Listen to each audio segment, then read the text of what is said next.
The first Souls game I ever played was Demon's Souls, a game that will forever have a special place in my heart for that exact reason.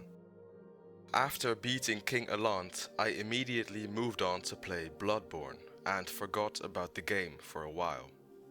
Demon's Souls isn't my favorite Souls game, and the other games of the franchise have stuck with me way more. Recently, I decided to do some research on the lore of Demon's Souls, and I realized why I forgot about the game so quickly after finishing it. The first time I played all of these games, I did it for the challenge, the combat and the level design.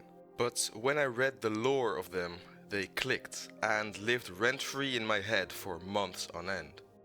From Software's games have amazing combat, exploration and complexity, but it's the lore that ties it all together and makes the games stick with us for life. If you like content of this type, I'd advise you to subscribe.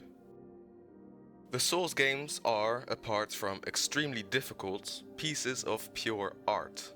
Think of the first look at Liurnia of the Lakes in Elden Ring, the beauty of Fountainhead Palace in Sekiro, and even the dated graphics of Dark Souls 1 don't seem to matter all that much if we take a look at Anor Londo again. Although that excitement generally fades when we fight Ornstein and Smough for the first time. This fight is famous for being extremely frustrating, as gank fights aren't usually good in Souls games.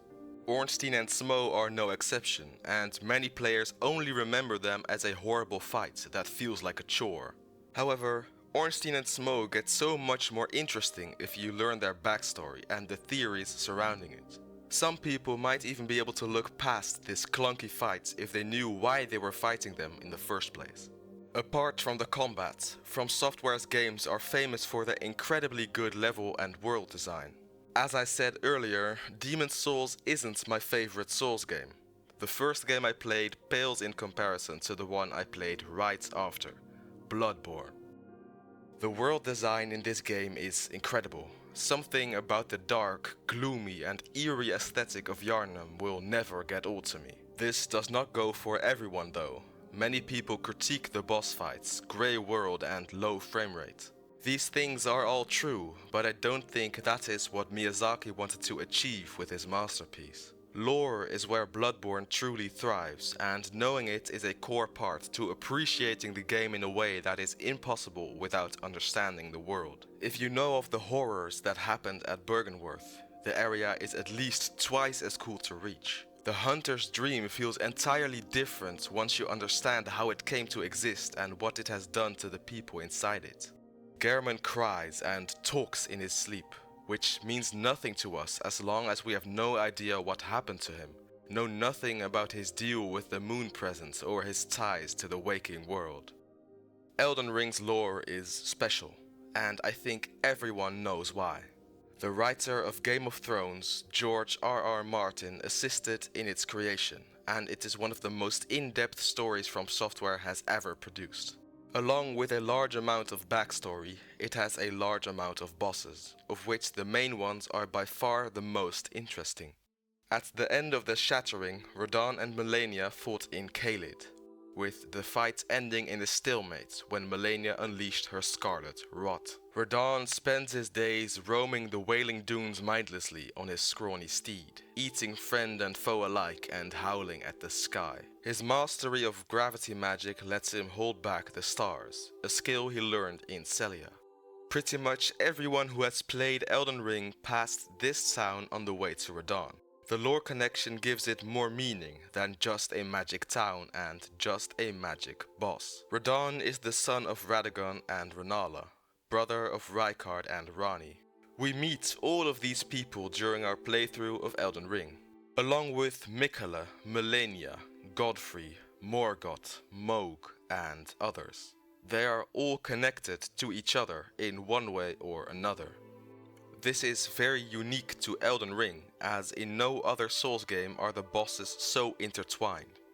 Knowing the lore behind them puts the game in an entirely new light, and their shared characteristics actually make sense. Their wars and differences, their influence on other demigods, and how they interact with the Tarnished.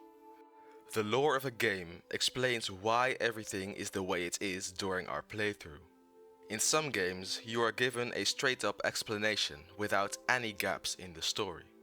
FromSoft does this differently, by leaving bits and pieces for us to collect and try to piece together an incomplete story from scratch.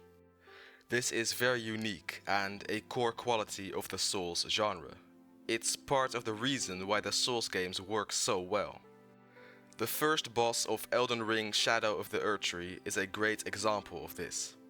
We fight the divine beast Dancing Lion without much knowledge as to what it is or why it exists.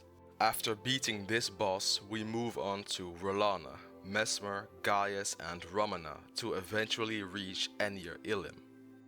The last area in the DLC is a very special one, and it explains to us who the men inside the Dancing Lion are. When we collect the Divine Beast warrior armor and read its item description, it is revealed that the Divine Beast warriors are the ones under the mask. Only the ones who truly excel at divine invocation become sculpted keepers and are granted the honor of the Lion Dance. The player is encouraged to search every nook and cranny in the world of a Souls game to find out as much as possible about it. I will return to my favorite game for another example. Walking through central Yharnam and exploring it thoroughly, we discover a piece of paper in a dark house near the lamp. It reads, "When the hunt began, the healing church left us, blocking the great bridge to Cathedral Ward, as old Yharnam burned to the ground that moonlit night." This note provides us with information about two new areas and the most important organization that influenced the unfortunate fates of Yharnam. Through notes like these and item descriptions like the Divine Beast warrior armor, the player is encouraged to listen to every NPC, read every item description and discover every single piece of text there is to find in a Soulsborne game.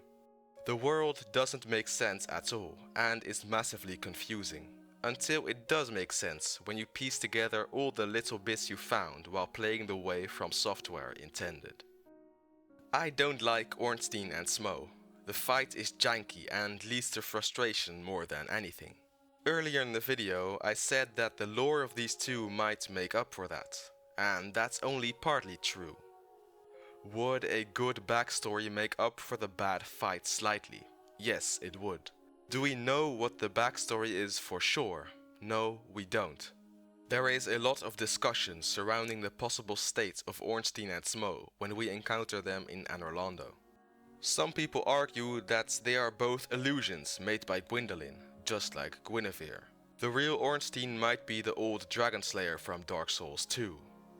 Or Ornstein might be dead and alive simultaneously by searching out the nameless king in Archdragon's Peak, and also dying to the chosen undead in Anor Londo, making use of convoluted time, as is described by Solaire.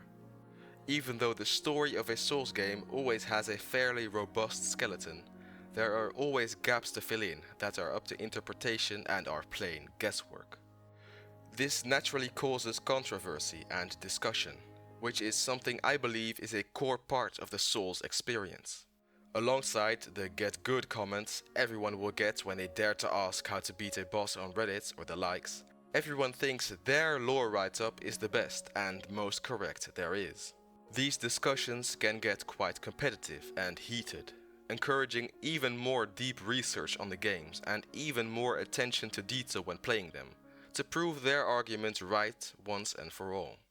The Souls franchise has come a long way, and for very good reason. FromSoftware invented an entirely new genre, starting out with Demon Souls and reaching the heights of Elden Ring while collecting Game of the Year awards is a very rare achievement. Their games are special for a lot of people and will stick with us for life, as I don't believe anyone does it better than Miyazaki himself. These games excel in their combat and world design, all having their own niche where they are better than another. In Bloodborne that might be unique weapons and combat. In Elden Ring it might be the build variety, and in Dark Souls 3 it might be boss fights. But one thing is consistent across all of these games. The backbone is the lore. It is a constant in the masterpieces of FromSoftware, and it is the real reason the Souls games click with so many people.